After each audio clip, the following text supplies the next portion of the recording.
Halo teman-teman, kembali lagi di channel saya. Di video atau di tutorial kali ini saya akan sharing ke teman-teman yaitu cara menginstal CMS WordPress di AWS ya. Nah, bagi teman-teman yang belum tahu itu apa itu WordPress, silahkan teman-teman searching di Google, karena di video saya selanjutnya maksudnya di sebelumnya saya sudah pernah membuat video tutorial yaitu cara menginstal WordPress di Linux atau di Debian. Tetapi kali ini saya akan sharing ke teman-teman cara menginstal CMS WordPress di AWS ya. Nah, sebelum teman-teman melanjutkan prakteknya atau cara-caranya, terlebih dahulu teman-teman tahu dulu ya apa itu AWS ya, supaya bisa teman-teman tahu ternyata AWS itu seperti ini gitu, AWS itu jenisnya seperti ini dan sebagainya gitu ya. Oke, kita langsung saja. Pastikan teman-teman sebelum melakukan tutorial ini atau melakukan praktik ini, teman-teman harus punya akun AWS dulu. Nah, kebetulan saya di sini sudah mempunyai akun AWS sendiri. Nah, maka dari itu saya sudah langsung di tampilan AWS Management Console-nya. Teman-teman bisa lihat ya, ini adalah tampilan manajemen konsol AWS gitu, ini tampilannya. Nah, oke, kita langsung saja ke langkah-langkahnya. Pertama-tama, sebelum kita membuat servernya atau instance-nya, kita terlebih dahulu membuat VPC di AWS ini ya, VPC. Nah, teman-teman harus tahu VPC ini adalah seperti kita kalau misalnya di server on-premise atau di server fisik ya, biasanya kalau kita menginstal server itu biasanya kan ada jaringannya dulu kan, supaya server kita ini dikenal oleh klien atau dikenal di internet gitu, harusnya ada jaringan dulu sebagai penghubung. Nah, di AWS ini VPC ini adalah berperan sebagai jaringannya tersebut gitu. Nah, di sini ada sedikit penjelasan tentang VPC ini secara singkat saja ya, saya bagikan ke teman-teman. Jika teman-teman mau belajar secara terperinci atau lebih detail lagi, silakan teman-teman searching di internet gitu, apa sih VPC yang VPC di AWS itu gitu, fungsinya apa sih seperti itu. Nah, ini sendiri Amazon VPC sendiri memungkinkan Anda membangun jaringan virtual di cloud AWS tanpa memerlukan VPN gitu, perangkat keras ataupun data center fisik. Nah, ini salah satu penjelasannya. Terus dapat menentukan ruang jaringan Anda sendiri serta mengontrol bagaimana jaringan dan sumber daya Amazon EC2 ini instance yang maksudnya terekspos ke internet. Nah, seperti saya bahas tadi gitu. Nah, fungsi VPC ini adalah bagaimana supaya server kita atau instance kita bisa terekspos ke internet gitu. Biasanya kalau kita menggunakan server on-premise itu biasanya kita harus menggunakan IP public gitu. Nah, itu akan diatur di VPC ini gitu ya. Terus ini ada 4 karakteristik dari VPC sendiri. Yang pertama itu VPC ini adalah jaringan virtual yang disediakan khusus untuk kita. Seperti saya jelaskan tadi ya, ini adalah berperan seperti jaringan dan tidak ada orang lain atau akun lain yang akan memiliki akses ke VPC tersebut tanpa seizin dari kita gitu, kita yang pemilik akun ini. Terus VPC membutuhkan alamat IP versi 4. Secara paralel kita juga bisa memberikan IP versi 6 jika diperlukan. Nah, VPC ini tersendiri, VPC ini juga sudah support pada IP versi 6 gitu ya. Nah, teman-teman bisa lihat. Terus mungkin kita untuk menentukan alamat IP. Nah, kita bisa menentukan alamat IP ya, yang classes interdomain routing ini tertentu bagi masing-masing resource di dalamnya. Kita bisa menentukan alamat-alamat IP-nya nanti server kita gitu. Nah, terus di sini VPC memberikan aturan yang ketat untuk aliran data masuk atau dari VPC. Nah, VPC juga berfungsi nantinya ketika kita sudah mempunyai server, kita bisa menentukan server itu atau kita bisa membatasi server itu akses masuk traffic masuk ataupun keluar dari server tersebut, kita bisa tentukan gitu. Nah, itulah fungsi VPC ini di AWS gitu ya. Nah, mungkin penjelasan saya kali ini belum terlalu lengkap ya, tetapi inti dari penjelasan ini, VPC itu adalah berperan sebagai jaringan di AWS Cloud ini gitu, supaya teman-teman bisa tahu. Jadi untuk fungsi-fungsi routing, fungsi-fungsi NAT gateway, semua ada di VPC ini gitu ya. Nah, tanpa berlama-lama untuk penjelasan ini, saya rasa teman-teman kalau penasaran apa itu VPC, silahkan searching di internet apa itu VPC, karena adanya teman-teman searching di internet pasti akan lebih tahu tentang VPC ini gitu. Oke, kita langsung ke prakteknya saja ya. Nah, pertama-tama kita buat dulu VPC. Teman-teman tadi jika sudah di AWS Console, teman-teman buka dulu VPC ya kan. Setelah dibuka VPC, sudah terbuka seperti ini teman-teman. Nah, jika sudah terbuka seperti ini, langsung klik saja Launch VPC Wizard. Nah, di sini ada beberapa jenis-jenis VPC. Ada VPC with single public, ada VPC with public and private subnet gitu ya. Terus ada VPC with public and private subnet and hardware VPN access. Nah, ini ada juga yang only and hardware VPN access gitu. Kita memilih yang ini dulu, VPC with single public subnet gitu ya. Terus kita langsung select. Nah, gitu. Kita select, terus di sini VPC name-nya kita berikan name-nya WordPress atau VPC WordPress misalnya gitu ya. Nah, terus availability zone-nya saya boleh kita tentukan di sini, boleh, tapi saya pilih yang no preference dulu. Terus public subnetnya kita berikan nama subnet WordPress gitu ya. Nah, jika sudah seperti ini, langsung kita pilih create VPC.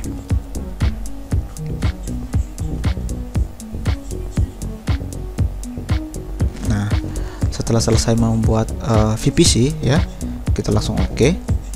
Nah, maka sudah tampil VPC yang sudah kita buat ya,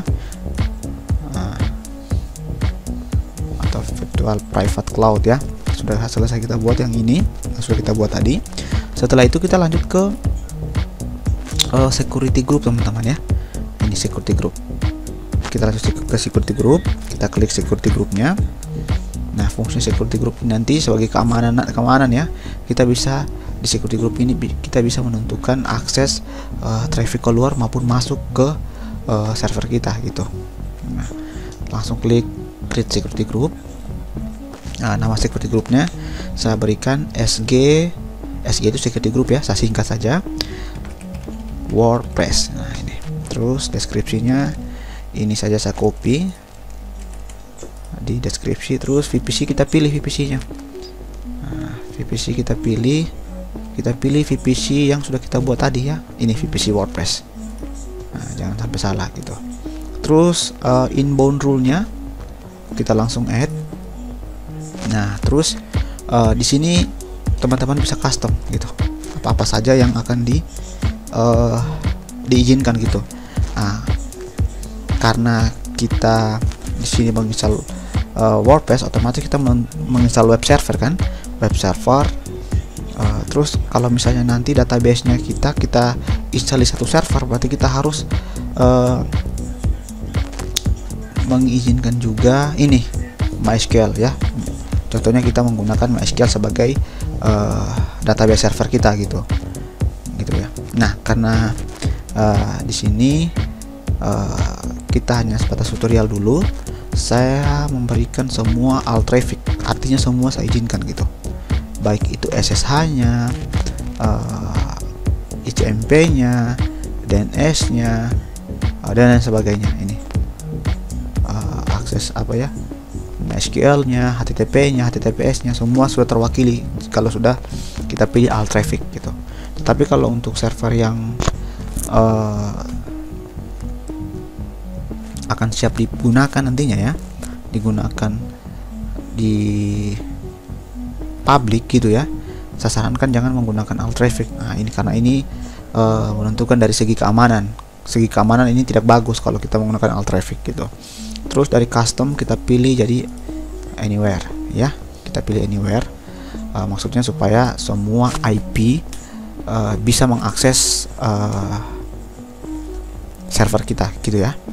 Tidak kita pilih custom juga boleh, kita tinggal pilih IP apa saja yang bisa mengakses, atau hanya IP kita gitu ya. IP kita ini 125.117.123 ya. Kita lihat seperti itu. Kalau kita cek di ipsaya.com,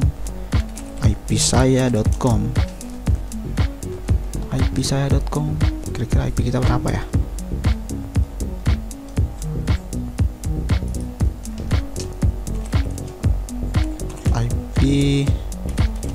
IP saya. Oh ini. Teman-teman bisa lihat. Nah, ini IP saya sekarang gitu. IP-nya saya sekarang menggunakan koneksi IndiHome. Berarti ini IP public yang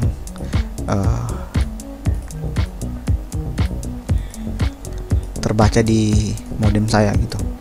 Sama ya teman-teman bisa lihat. Sama kan? Tetapi di sini saya memberikan anywhere supaya semua orang bisa mengakses gitu ya, bukan hanya di lewat IP saya di jaringan saya gitu. Nah, terus di outbound ini saya tidak korek atau saya tidak rubah. Di sini tetap alt traffic juga. Kita langsung create gitu ya. Create security group. Nah, jika sudah sampai di sini, ini sudah jadi ya. Sudah jadi security groupnya. Sebenarnya masih banyak settingan-settingan yang harus kita setting di VPC ini. Contohnya subnet, ada NAT-key dan sebagainya, elastic IP dan lain sebagainya ya. Tapi itu semua sesuai dengan kebutuhan kita gitu ya. Nah, saya rasa kalau untuk menginstal web untuk WordPress ini settingan segini sudah cukup gitu ya. Oke, setelah kita selesai setting di VPC, kita lanjut ke setting di EC2. Klik saja di sini ya. Nah, jika sudah muncul seperti ini, klik saja langsung EC2. Nah, di EC2 ini sinilah kita akan menginstal sistem operasi kita gitu ya, atau server kita. Nah, kebetulan di sini saya sudah pernah membuat ya servernya, tapi di sini statusnya sudah jadi terminate atau sudah dihapus gitu. Oke, kita install saja yang baru. Kita langsung klik launch instance. Nah, terus kita pilih sistem operasi yang akan kita mau install gitu. Di sini juga ada macOS, teman-teman bisa lihat ada macOS Catalina. Jadi jika teman-teman mau install Mac di sini bisa juga ya. Terus ada Red Hat, ada Amazon Linux 2. Amazon Linux 2 ini sepertinya ini di CentOS kayaknya, distro CentOS ya, distro dari Red Hat maksudnya ya, tapi CentOS ini dikembangkan dari CentOS kayaknya yang ini gitu ya. Cuma saya tidak menggunakan itu, saya menggunakan sistem operasi Ubuntu Server 20.04. Nah, ini saya menggunakan Ubuntu 20.04. Nah, jenis instance saya ini saja dulu sesuai yang diberikan oleh AWS yang T2 Micro ya. Langsung next. Nah, di sini saya membuat satu instance ya. Saya membuat satu instance. Jika teman-teman membuat 2-3 instance, silahkan ganti di sini menjadi 2 ya. Tapi saya hanya membuat satu dulu. Terus network, ini tadi network. Kita pilih VPC yang sudah kita buat tadi, yang VPC WordPress. Nah, terus untuk subnetnya sudah. Terus auto async public IP kita enable kan ya, supaya instance-nya kita nanti langsung mendapatkan IP gitu, IP public gitu ya. Terus di sini kita tidak ada korek lagi, tidak ada lagi kita rubah. Kalau akan kita rubah tidak ada, langsung kita next ya. Nah, di sini menentukan size hard disknya. Nah, ini juga ada general purpose SSD. Teman-teman bisa pilih sesuai dengan keinginan teman-teman. Tentunya ketika kita memilih yang speknya tinggi, berarti kreditnya kita juga akan terkuras, lumayan banyak terkuras gitu ya. Di sini saya tidak merubah, saya berikan harddisknya, ukuran harddisknya 8 GB saja sesuai yang diberikan oleh AWS. nggak ada Saruba ya, biar saja, karena ini hanya server untuk praktek atau tutorial gitu. Kalau teman-teman nanti ingin merubah sini jadi 10, 20, 30 bahkan 100, dipersilakan gitu. Langsung next. Oke nya kita berikan saja di sini web server, terus WordPress misalnya seperti ini. Jika sudah, langsung kita next. Nah, di sini konfigurasi security group. Nah, sebelumnya kan kita waktu di konfigurasi VPC tadi, kita kan sudah membuat security group tuh. Nah, kalau kita misalnya belum membuat security group, berarti kita harus pilih create new security group atau kita membuat baru gitu ya. Tapi karena kita sebelumnya sudah membuat, kita pilih saja yang ini, select and exiting security group. Nah, terus kita pilih security group yang sudah kita buat sebelumnya gitu, yang ini ya, yang ini SG WordPress. Nah, di sini keterangannya all traffic yang sudah kita setting tadi gitu. Langsung kita review and launch. Sini informasi-informasi instance yang akan kita buat, langsung kita launch saja. Nah, ini yang penting juga ya teman-teman ya, yaitu key pair ya.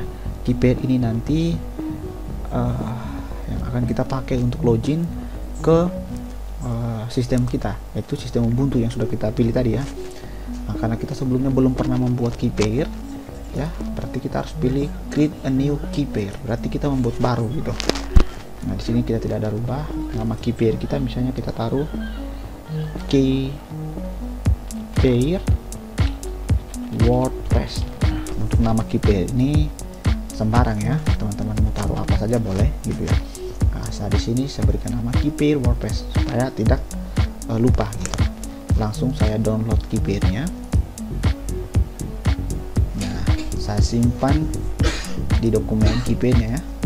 Dia dalam ekstensi pen. Saya save di dokumen, saya save ya. Habis itu saya langsung launch. Nah, saya langsung view instance, klik view instance. Maka proses starting servernya atau instance-nya sudah mulai ya. Teman-teman lihat di sini statusnya masih pending. Kita tunggu dulu sekitar 1 menit atau 2 menit supaya bisa lihat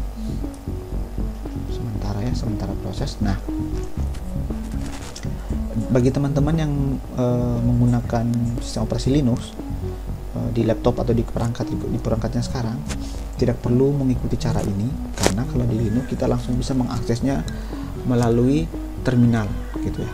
Jika teman-teman menggunakan Windows, berarti teman-teman harus download dulu aplikasi putih gitu ya. Caranya seperti ini, saya buka dulu tab baru, download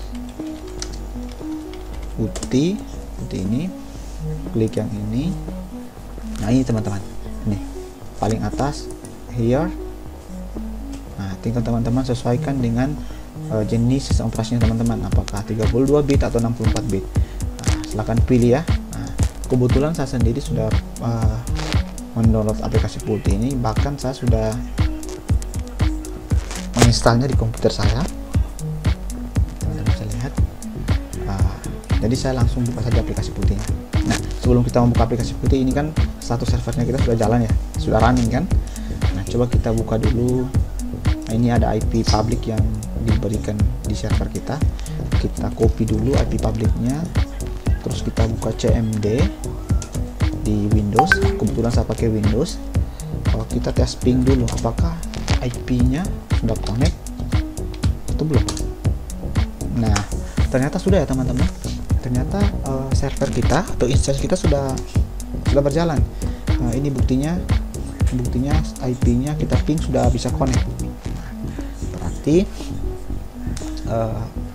kita remote-nya menggunakan putih karena kita di sini ada sistem operasi Linux ya. Nah, bagi teman-teman yang sudah mempunyai atau memiliki atau di laptopnya atau di perangkatnya sudah terpasang sistem operasi Linux, teman-teman tinggal akses saja menggunakan terminal gitu ya. Perintahnya seperti ini teman-teman. Di sini ada connect SSH client. Ini perintahnya teman-teman ya. Nah, ECH2 ini dia punya public DNS. Nah, ini perintahnya teman-teman, ssh keypair.wordpress.pem yang sudah kita download tadi ya, Ubuntu tak ini. Langsung teman-teman saja ketik saja ini di terminalnya teman-teman, maka otomatis langsung bisa diakses gitu. Ini bagi teman-teman yang sistem operasinya Linux yang sudah terpasang di perangkatnya gitu. Nah, karena pada saat ini saya membuat video ini saya menggunakan sistem operasi Windows, maka dari itu saya menggunakan aplikasi Putih untuk mengaksesnya gitu ya. Nah, oke, kita langsung buka dulu. Kita buka dulu Putih. Nah, kita buka dulu aplikasi ini teman-teman ya, Putigen. Putigen ini untuk merubah keypair dari .pem ke ppk gitu ya. Kita buka dulu, kita load, kita buka dokumen tempat ini saya hapus dulu ya, tempat keypair yang kita download tadi dalam bentuk ini. Teman-teman bisa lihat yang mana ya, keypair wordpress.pem ini. Langsung open. Oke, terus kita save sebagai save private key ya, teman-teman bisa lihat. Yes. Nah, terus kita taruh di sini key, ini WordPress. Nah, tapi ekstensinya kita ganti jadi ppk gitu ya, ppk. Nah, dari yang ini langsung save, kita close. Nah, sudah tersimpan ya tadi. Setelah itu kita buka aplikasi Putihnya. Nah, ini teman-teman ya. Nah, aplikasi Putihnya sudah. Saatnya kita meremote server kita ini ya. Kita taruh dulu IP-nya. Teman-teman bisa lihat yang ini 34.223.296.105 ini. Teman-teman juga bisa remote-nya menggunakan public ini, public IP versi 4 DNS ini. Ini juga bisa, teman-teman bisa menggunakan itu. Nah, terus setelah sudah di copy ke situ, klik teman-teman yang ini SSH, terus di out ini klik, di browse, masukkan keypair yang teman-teman sudah rubah ke menjadi ppk tadi gitu ya. Ini keypair WordPress ppk, bukan yang pem ya teman-teman, karena yang pem tadi kan sudah kita rubah ke ppk. Nah, ppk itu yang kita gunakan. Open, terus open. Nah, jika mau seperti ini langsung yes. Terus loginnya teman-teman harus tahu loginnya. Nah, saya perbesar sedikit dulu fontnya supaya kelihatan ya. 18. Nah, kelihatan ya teman-teman, bisa lihat kelihatannya. EC2 user, enter, server refuse oke, dia tidak mau karena kita menggunakan Ubuntu. Tunggu saja tuh teman-teman, apa dia punya username, connect. Oh sorry teman-teman, bukan EC2 user, itu kalau kita menggunakan sistem operasi AMI 2 ya, yang disediakan oleh AWS. Ternyata username-nya ini teman-teman, Ubuntu. Nah, oke, langsung saja kita coba kembali menggunakan aplikasi Putih. Aplikasi Putih, IP-nya kita masukkan, jangan lupa. Kita ke SSH, out, browse, masukkan keypair WordPress ppk tadi, open, terus kita open lagi. Nah, sudah muncul ya. Terus saya perbesar dulu fontnya supaya kelihatan, bold supaya. Nah, ini username-nya tadi Ubuntu ya, Ubuntu. Nah, ternyata sudah bisa teman-teman bisa lihat. Saya ls, saya pwd, ternyata sudah bisa. Saya clear dulu ya teman-teman ya. Nah, ternyata sudah bisa gitu. Oke, jika sudah bisa seperti ini, berarti server kita sudah berhasil kita remote gitu. Nah, langsung saja kita langsung buat install web servernya gitu ya. Pertama-tama kita update terlebih dahulu.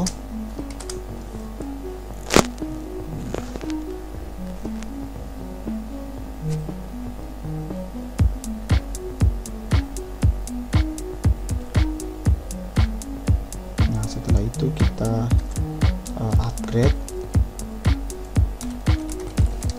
ya.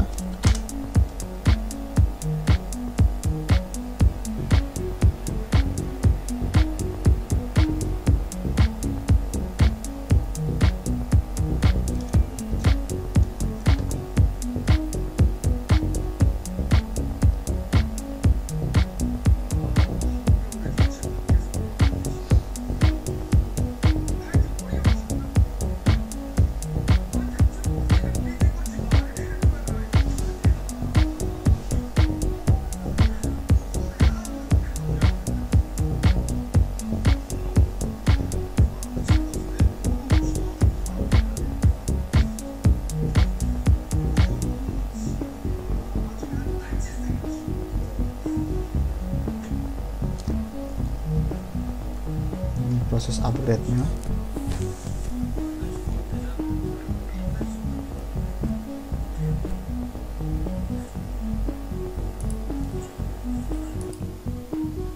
Nah, jika sudah selesai kita upgrade servernya, sebelum kita untuk menginstal WordPress, tapi dahulu kita install dulu Apache database servernya. Apache itu web server ya, web server, database server, dan PHP-nya gitu ya. Kita install terlebih dahulu, serta phpMyAdmin. phpMyAdmin yaitu interface GUI-nya ya, interface grafisnya untuk berhubungan langsung dengan database gitu. Teman-teman juga mau install phpAdmin bisa atau tidak, terserah teman-teman ya, maksudnya bisa teman-teman install, bisa juga tidak gitu. Nah, karena saya sendiri tidak terlalu paham dengan perintah-perintah database gitu ya, jadi saya memanfaatkan aplikasi phpMyAdmin ini nantinya untuk berhubungan atau konfigurasi di database gitu ya. Oke, pertama-tama kita clear dulu supaya kelihatan bersih. Nah, pertama-tama kita install dulu web servernya ya. Di sini kita menggunakan Apache untuk sebagai web servernya. Jika teman-teman menggunakan web server lain seperti Nginx dan lain sebagainya, teman-teman juga bisa segitu ya.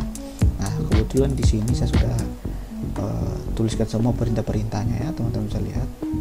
Nanti kalau teman-teman misalnya bingung dengan menghafal perintah ini, nanti saya sertakan perintah-perintah ini di deskripsi video ini gitu ya. Nah, pertama-tama di sini saya sudah berikan sudah saya urutkan ya perintah-perintahnya. Pertama-tama kita install dulu yang ini, Apache-nya ya, kita install dulu, klik paste, enter. Terus di sini do you want to continue? Yes, kita pilih yes. Kita tunggu prosesnya.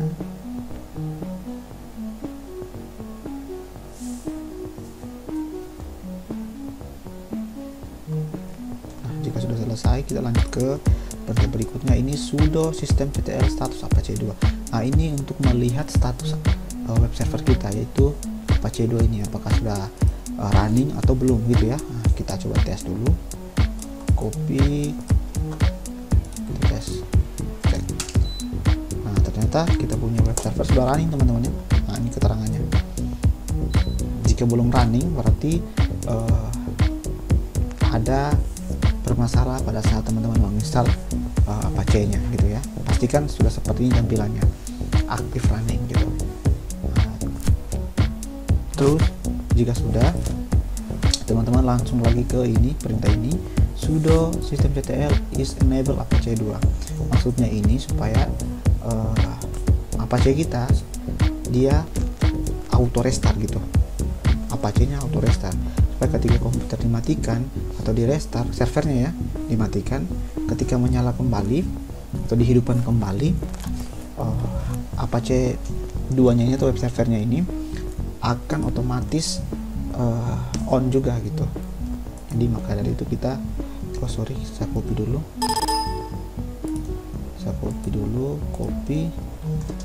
maka dari itu kita harus wajibkan klik perintah ini. Nah, langsung enable ya, statusnya langsung enable, supaya ketika kita matikan servernya atau kita restart servernya, Apache 2 atau web server ini akan otomatis juga langsung on gitu. Jika sudah kita sudah selesai menginstal web servernya, Nah, untuk pengujiannya teman-teman langsung akses saja IP-nya ya. Nah, tunggu saya lihat dulu IP EC2-nya kita tadi di web, di ini ya, web console AWS. Ini IP-nya. Teman-teman bisa ini akses ini, bisa juga menggunakan diakses menggunakan ini public DNS-nya ini gitu. Nah, coba kita copy IP-nya ini. Kita copy terus kita paste di web browser kita. Apakah sudah? Nah, ternyata ketika dipaste sudah jalan ya. Apache 2-nya, berarti Apache 2-nya sudah berhasil diinstal gitu. Oke, kita close dulu, kita lanjut ke perintahnya. Nah, di sini kita langsung disuruh untuk menginstal database server. Nah, database server ini kita di sini kita menggunakan MariaDB gitu. Jika teman-teman juga menggunakan nantinya PostgreSQL, MySQL, teman-teman bebas memilih. Tapi di sini saya memilih MariaDB ya. Saya langsung install. Ini perintahnya untuk menginstal. Saya copy, terus saya pastikan lagi di server. Saya langsung enter. Di sini langsung kita pilih continue yes atau pilih y. Nah, kita enter.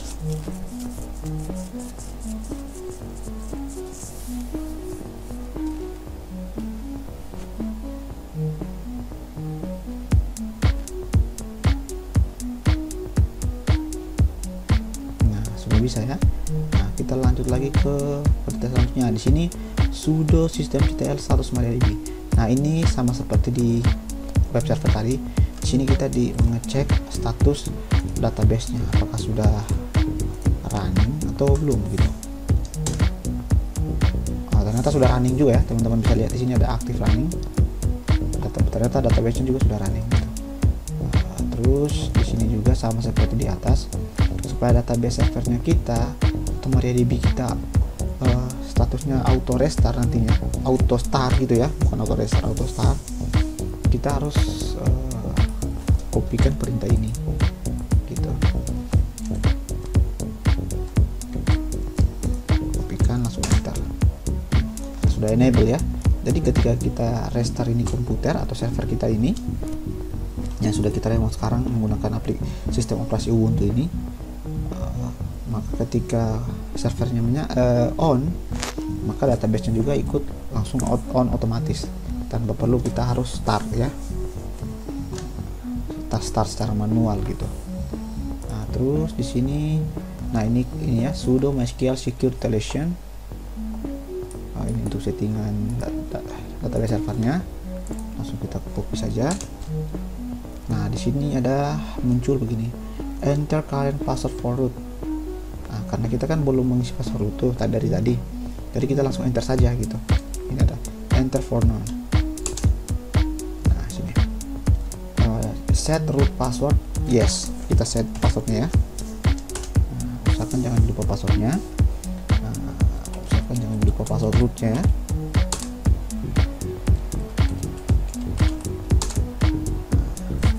Terus di sini remove anonymous users, kita pilih yes, ya. Terus disallow root login remotely, kita pilih yes. Remove test database and access, kita pilih lagi ya atau yes. Reload privilege database now, kita pilih lagi ya. Nah, langsung muncul keterangannya, thanks for using MariaDB. Nah, berarti sudah selesai ya. Kita langsung ke perintah berikutnya. Nah, berarti kita langsung masuk ini ya. Kita langsung masuk ke sudo mysql min u min root min p gitu ya.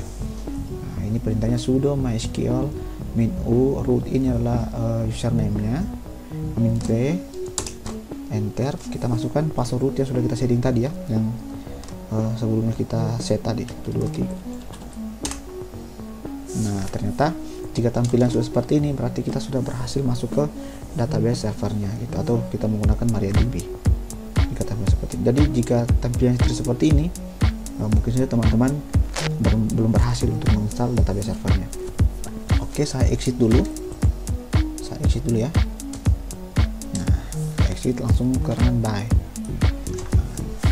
Terus langkah selanjutnya ini sudah kita coba tadi, sedangkan yang ini kita gunakan ini tanpa sudo ya, sama saja sebenarnya dengan ini, cuman ini ada sudonya, yang ini tidak.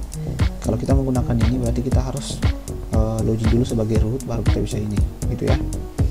Oke, langsung saja kita langsung penginstalan PHP nya, langsung copy saja ini teman-teman ya, copy terus kita pastekan di sini.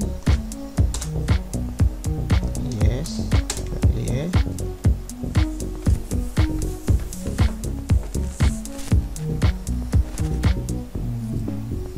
Kita tunggu dulu proses penginstalan PHP nya.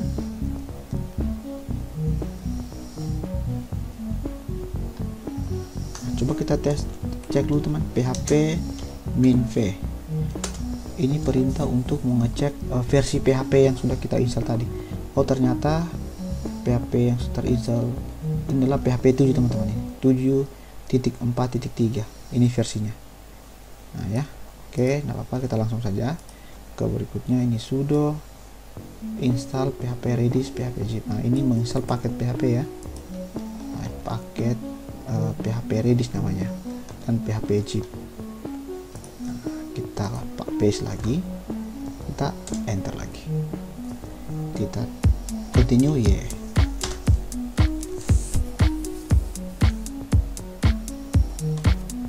Nah, jika sudah, kita cek lagi sudo systemctl restart apache. Oh ya, ini perintah ini sudo system restart apache ini untuk merestart aplikasi web server kita atau apache 2 ini gitu.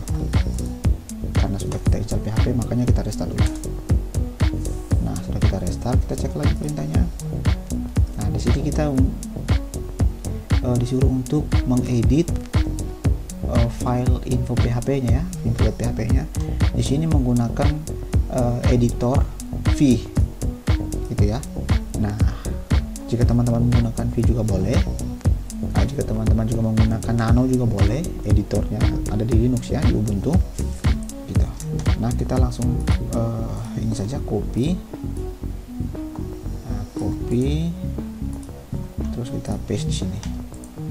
Nah, karena saya lebih sukanya menggunakan Nano, jadi V-nya ini saya ganti jadi Nano gitu ya. Entah kenapa saya lebih suka pakai Nano, menurut saya Nano itu lebih gampang gitu. Tapi kalau teman-teman menggunakan V juga boleh, tidak apa-apa. Sudo nano var www html load info php, enter. Nah, isinya kosong ya, seperti ini, seperti tampilannya isinya kosong. Terus kita ke ini lagi. Nah, kita masukkan perintah ini teman-teman. Ini perintah untuk menguji PHP-nya, apakah PHP-nya sudah berhasil diinstal, terpasang atau belum gitu. Ini perintahnya, saya copy saja, terus saya paste di sini perintah seperti ini. Setelah itu saya save ya, saya Ctrl X, terus saya pilih Y, terus enter.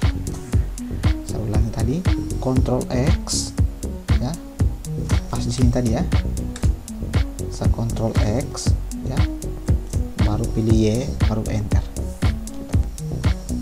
Jika sudah terpasang kodenya, terus kita install lagi namanya aplikasi phpMyAdmin.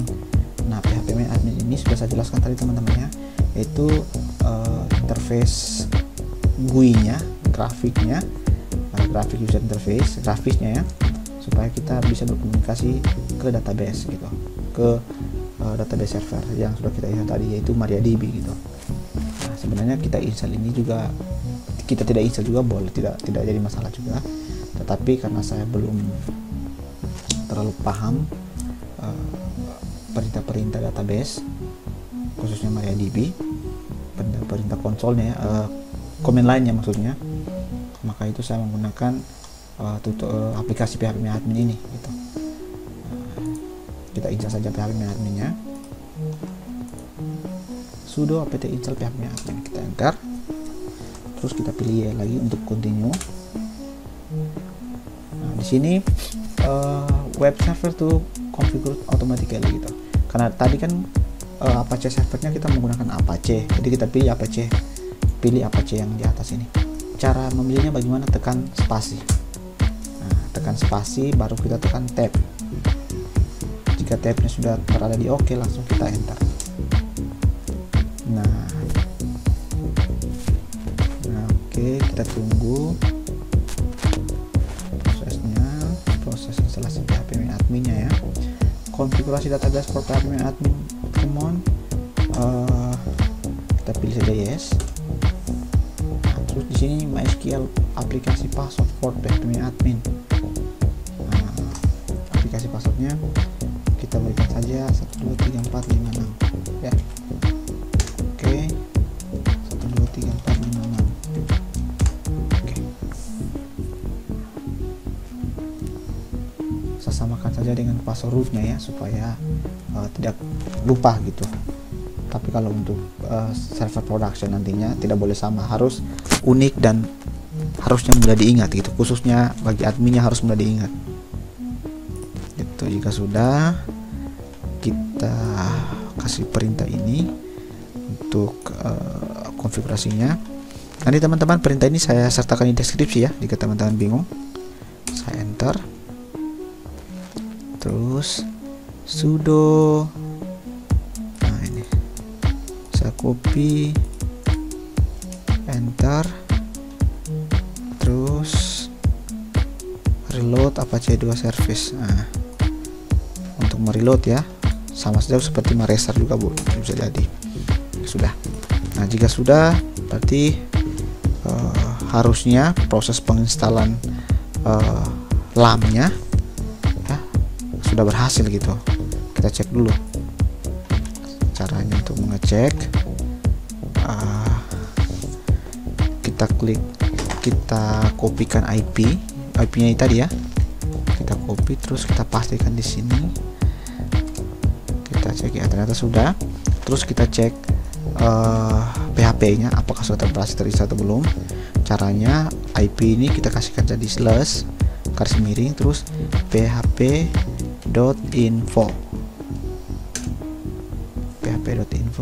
atau info PHP ya. Terbalik teman-teman, kebalik, info.php. Nah, ternyata seperti ini. Nah, di sini kita lihat tip PHP versi 7,43, dan di sini ada informasi-informasi mengenai PHP-nya gitu. Nah, teman-teman bisa lihat. Terus kita cek lagi phpMyAdmin-nya, kita hapus info PHP, terus kita ganti menjadi phpMyAdmin. Teman-teman perhatikan ya, ini garis miring phpMyAdmin.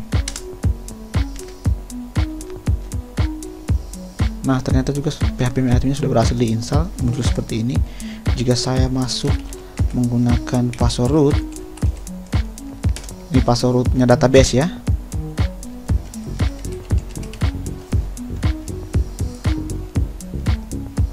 Ternyata belum bisa teman-teman ya. Tidak bisa menggunakan ini. Kalau phpMyAdmin 23456, username-nya phpMyAdmin ya. Terus usernya, passwordnya password yang sudah kita set tadi gitu, 123456 gitu. Database.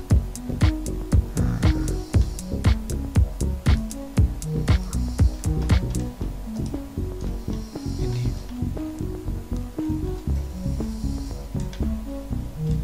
di sini kita belum bisa masuk sebagai user ini ya, user root gitu. Kenapa? Kita perbaiki dulu.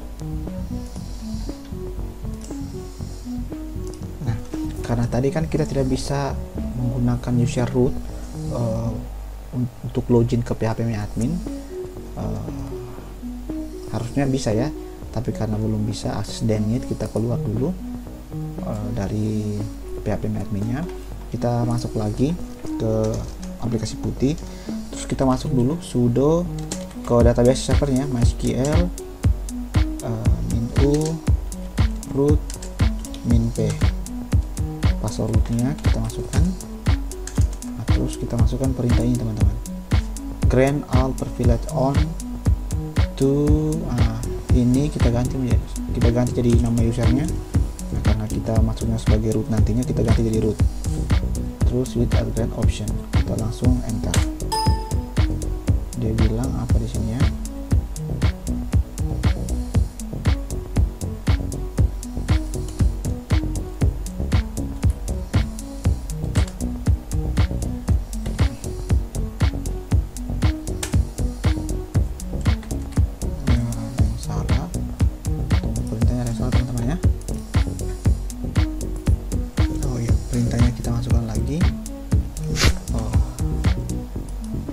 Kembali ya, sudo mysql min urut p, masukkan passwordnya, coba kita masukkan perintah ini.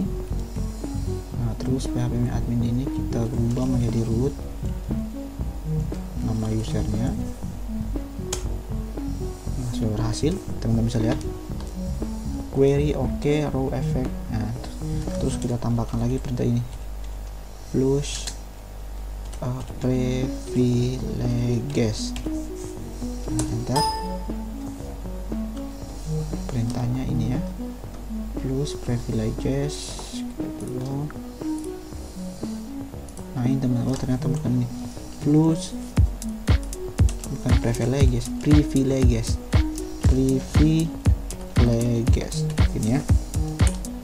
Nah ternyata sudah bisa. Nah, kita exit dulu. Terus kita kembali lagi ke php adminnya,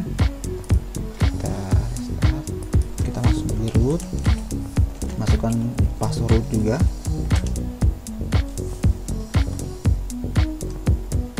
Dia bilang access DNS for user root localhost.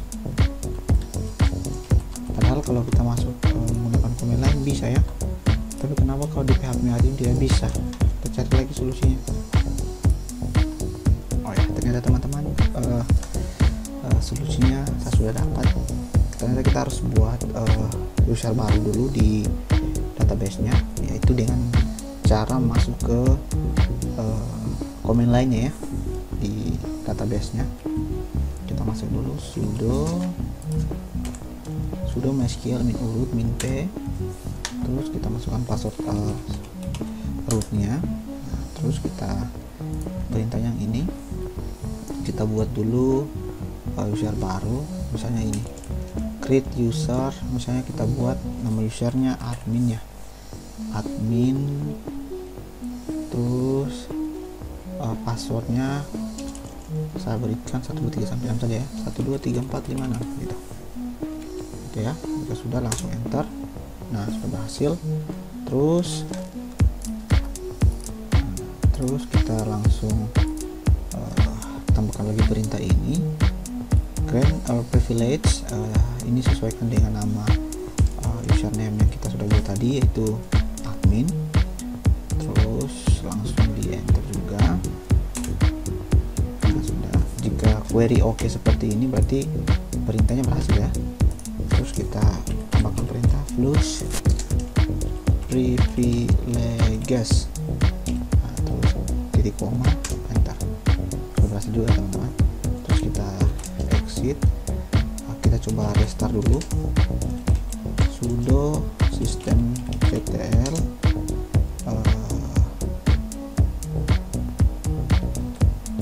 restart apache 2 ya. Oh sorry, ada salah perintah restart. Nah ini, hasil kita restart dulu web servernya. Terus kita masuk lagi teman-teman, kita tes lagi menggunakan php admin, passwordnya tadi 1 2 3 4 5 6. Nah ternyata sudah bisa teman-teman. Nah user admin yang kita buat ini sudah bertindak sebagai root juga ya, aksesnya seperti root juga. Nah, seperti ini.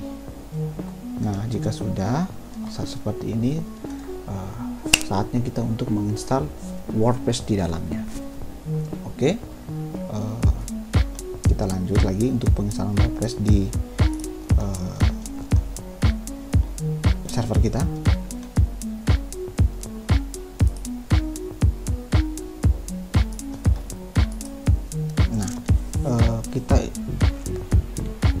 saatnya menginstal WordPress ya di dalam server kita.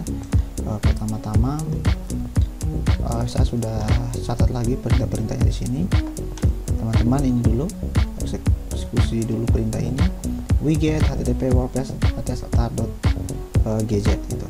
Ini perintah untuk mendownload WordPress di link ini teman-teman, http wordpress.org latest.start.gz.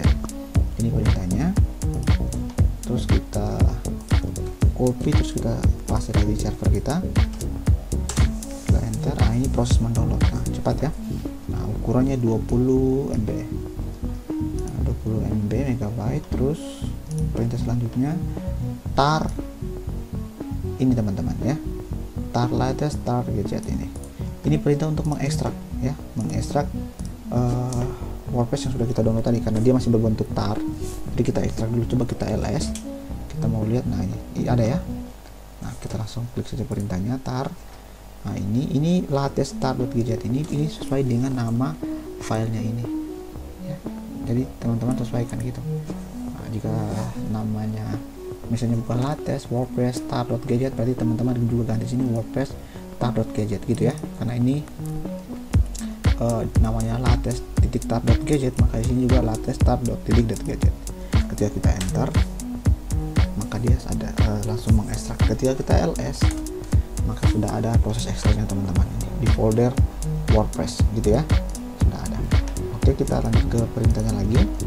Di sini ada sudo cp -r wordpress.var www.html ini. Artinya ini perintah untuk mengcopy folder atau WordPress ini, di copy ke direktori var www.html gitu ya. Nah, coba kita copy sudo cp -r wordpress yang ini ya, makanya namanya juga sini WordPress, ke folder var www.html. Ini adalah folder default web server, khususnya Apache ya. Ini folder-foldernya var www.html ini. Kita enter. Nah, sudah selesai. Terus kita cek lagi sudo chown -r www.data. Nah, ini untuk user ya, user data, supaya bisa dikenal gitu, bisa dikenali dan bisa dibuka WordPress-nya gitu ya. Ini sesuai dengan folder yang sudah kita buat tadi, yang sudah kita sesuai dengan folder Apache ya, Apache defaultnya Apache web server. Maka itu kita samakan juga di sini, kita sesuaikan. Langsung kita enter ya, sudah.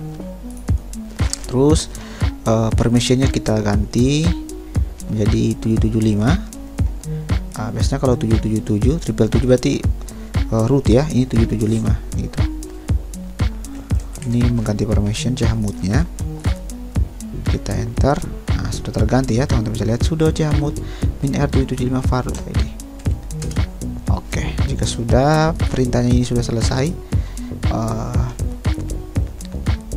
harusnya kita sudah bisa akses WordPress-nya gitu ya.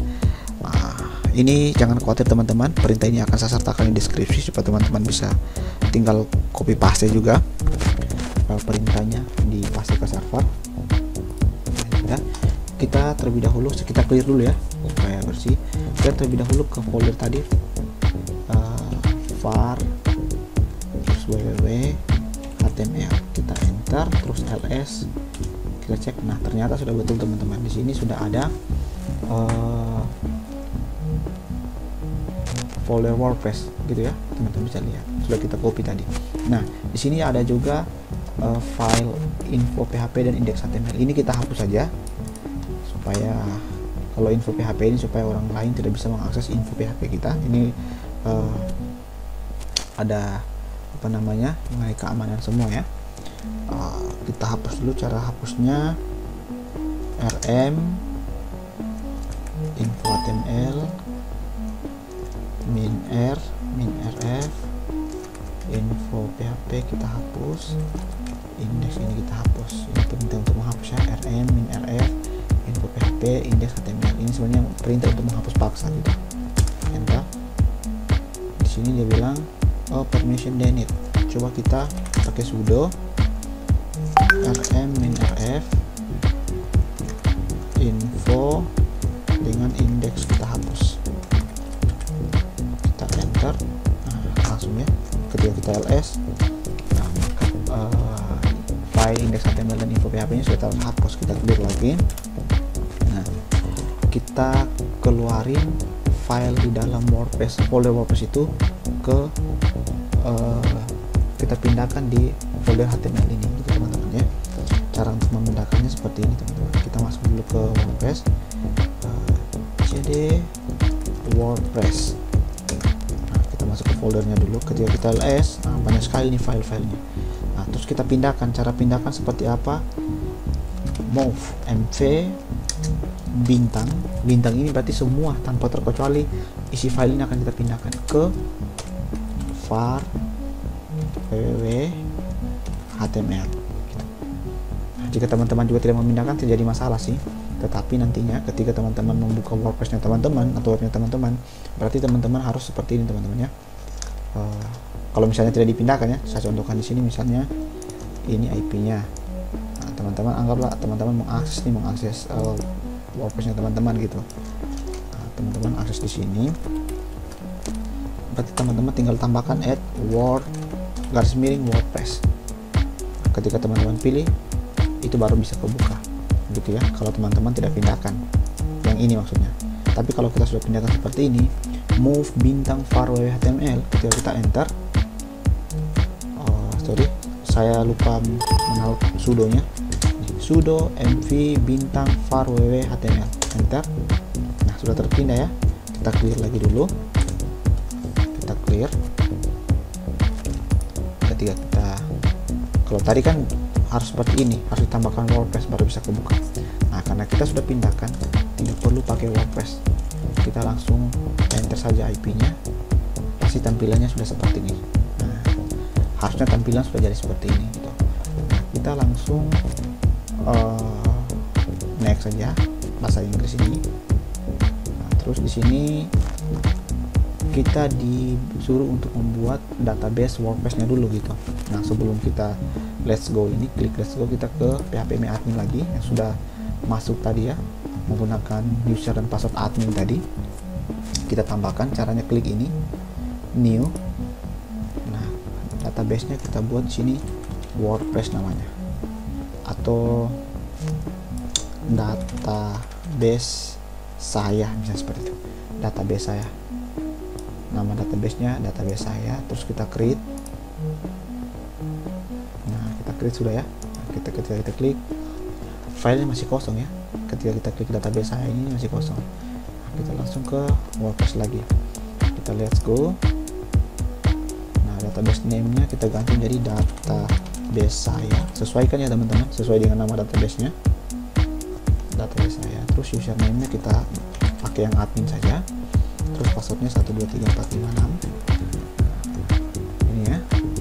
Terus ini username dan password database yang sudah kita buat tadi gitu. Jika teman-teman menggunakan user yang lain, silahkan berarti dibuat lagi dulu usernya. Jika sudah, langsung submit. Di sini alright, langsung run installation. Nah, jika sudah sampai di sini, site title misalnya ini website pelatihan misalnya titlenya, username-nya admin. Nah, kalau ini bukan username-nya database ya teman-teman, ini username-nya WordPress sendiri gitu, beda lagi. Kalau yang tadi username-nya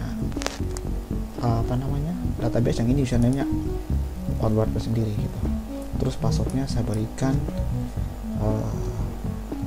admin 123 ya, yang ini. Terus password email, nah ini taruhlah ini email saya berikan tentang install WordPress. Nah, jika sudah seperti ini terinstall, langsung login.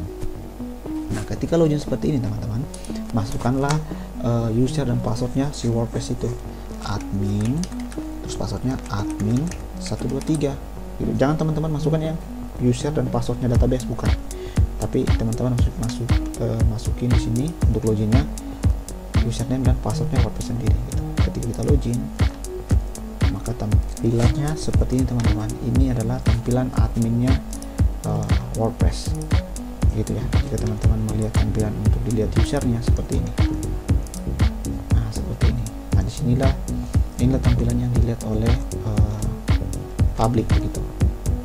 Nah, di sini tampilan untuk mengedit, untuk adminnya, untuk mengedit tampilan, mengedit tema, untuk mengedit page, mengedit post dan lain sebagainya ya, seperti ini.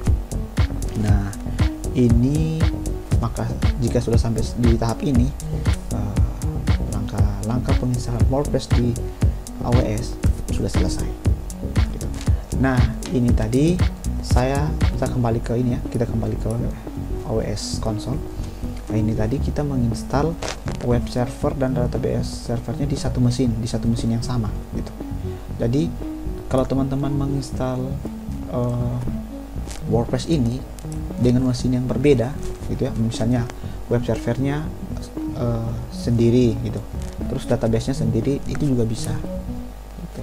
Teman-teman juga bisa memanfaatkan, teman-teman bisa lihat di sini, klik Aurora RDS ya, bukan Aurora, RDS, pilih RDS. Nah pilih RDS, ketika teman pilih RDS di AWS, nah sebenarnya AWS juga sudah menyediakan mesin database server sendiri tanpa kita harus perlu mengkonfigurasi atau menginstal ulang seperti itu. Seperti tadi kan kita menginstal lagi tuh database server seperti MariaDB, itu kita install ulang. Kalau ini di RDS ini, AWS ini sendiri sudah menyediakan.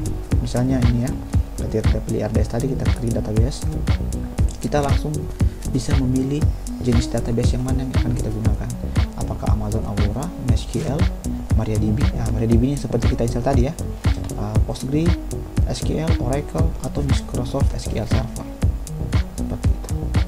Teman-teman bisa juga menggunakan ini.